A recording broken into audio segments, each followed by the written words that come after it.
Assalamualaikum warahmatullahi wabarakatuh. Halo Sobat Hukum semuanya, kembali lagi di podcast Suara Konstitusi, tempat ngobrol santai, penuh makna soal hukum dan politik Indonesia. Hai juga, saya Adam dan di sini saya bersama Fitra. Hari ini mau ngajak kalian flashback ke masa pemerintahan tahun 2001 sampai 2004, tepatnya di era kabinet gotong royong yang dipimpin Presiden Megawati Soekarno Putri. Yuk, masa ini menarik banget karena merupakan bagian dari transisi reformasi. Jadi politik hukum itu saat itu banyak dipengaruhi oleh semangat reformasi pasca Orde Baru. Oke, kita masuk ke segmen yang pertama. Apa itu politik hukum? Sebelum masuk ke konteks sejarahnya, kita perlu bahas dulu nih, apa sebenarnya politik hukum. Nah, politik hukum itu pada dasarnya adalah arah atau kebijakan yang diambil oleh pemerintah dalam membentuk dan menerapkan hukum. Jadi kayak roadmap gitu, mau dibawa kemana sistem hukum di suatu negara. Betul, jadi politik hukum bisa kelihatan dari produk perundang-undangan yang dibuat, reformasi lembaga hukum, sampai ke sikap negara dalam penegakan hukum dan HAM. Kita masuk ke segmen yang kedua, politik hukum di era kabinet gotong royong. Oke, sekarang kita masuk ke intinya. Di era kabinet gotong royong, ada beberapa poin penting soal politik hukum. Yang pertama adalah reformasi lembaga pendidikan. Benar, waktu itu pemerintah mulai fokus pada pembenahan lembaga-lembaga hukum seperti Mahkamah Agung dan Kejaksaan.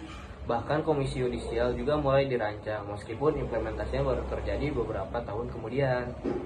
Selain itu, salah satu momen penting adalah dibentuknya KPK atau Komisi Pemberantasan Korupsi lewat Undang-Undang No 30 tahun 2002. Ini jadi tonggak sejarah penting dalam politik hukum anti korupsi kita. Ya, meski waktu itu KPK belum sekuat sekarang dan masih membangun fondasi, tapi niat politiknya udah kelihatan jelas. Indonesia serius mau lawan korupsi. Kita masuk ke segmen yang ketiga, desentralisasi dan demokratisasi. Di sisi lain, politik hukum itu juga fokus ke desentralisasi. Otonomi daerah mulai diperkuat lewat Undang-Undang No 22 tahun 1994 yang kemudian direvisi jadi Undang-Undang No 32 tahun 2004. Ya, semangatnya adalah membagi kekuasaan ke daerah, tapi tantangan juga muncul. Banyak daerah belum siap dan korupsi juga ikut terdesentralisasi. Masalah klasik ya, reformasi struktural nggak selalu dibarengi reformasi mental. Setuju, tapi dari segi HAM dan demokratisasi, masa itu adalah langkah positif juga. Misalnya, Indonesia meratifikasi beberapa konvensi HAM internasional dan kebebasan pers makin terbuka. Kita masuk ke segmen yang keempat, tantangan politik hukum saat itu.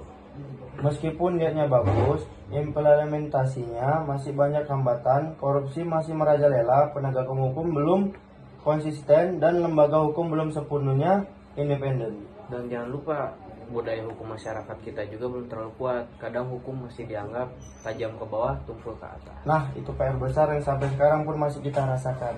Oke, jadi bisa kita simpulkan politik hukum di era kabinet gotong royong adalah bagian penting dari proses reformasi hukum Indonesia.